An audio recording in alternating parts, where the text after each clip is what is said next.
नमस्कार मित्रांनो, तर आज मी बनवणार आहे मटर पनीर एकदम हॉटेल सारखी चमचमीत। तर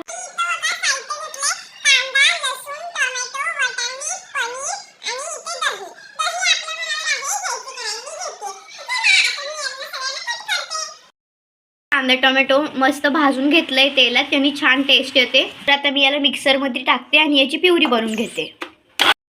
त्याने लोणी निसून घेतलेत आणि पनीर पण कट करून घेतलंय आणि इथे तेल पण गरम झालंय। आता मी पनीरला फ्राय करून घेते। मी आता यात पनीर टाकून घेते। आपलं पनीर इथं फ्राय झालेलं आहे।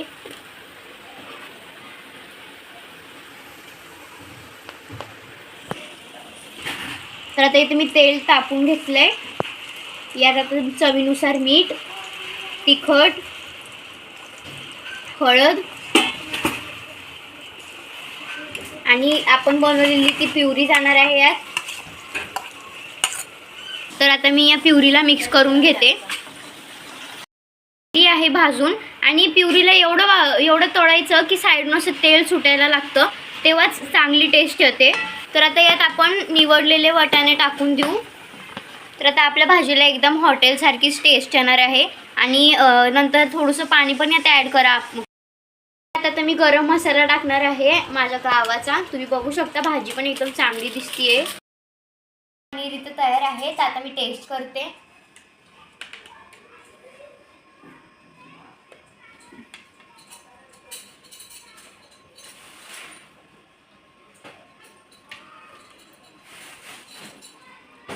खूप मस्त झाले। इथून दही पण टाकले आपण वरून। तर तुम्हाला माझी मटर पनीरची रेसिपी कशी वाटली ते कमेंटमध्ये नक्की सांगा।